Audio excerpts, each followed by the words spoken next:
Eu perguntei para Samaria do Seu Orsino, uma excelente contadeira de histórias lá pelas bandas de Brejalbinha, qual era o segredo da arte de contar histórias.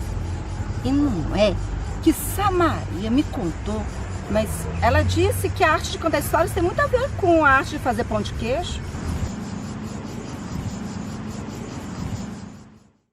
Como já dizia o poeta, naquela mesa ele sentava sempre e me dizia sempre o que é viver melhor.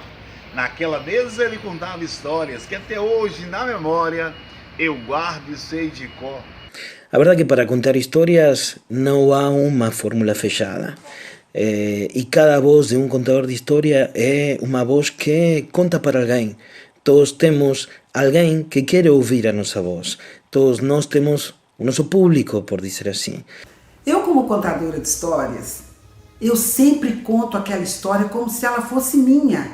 Eu sou a testemunha ocular daquele fato. Conhecendo muitas histórias, a gente vai conseguir saber direitinho quais delas a gente quer contar.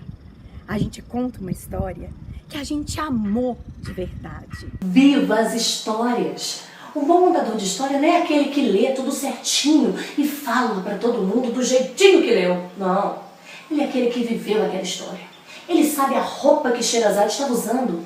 Ele reconhece o cheiro de cada história.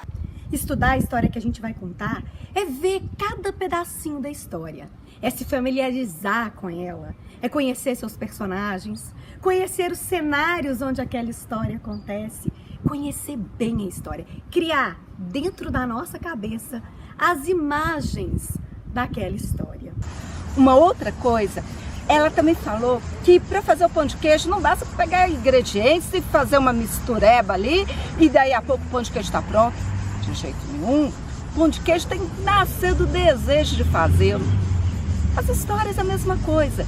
Antes das histórias saírem por nossa boca, elas têm que fazer morada aqui, ó, no coração da gente. Faz o seguinte, não escolha a história não, deixe que ela te escolha.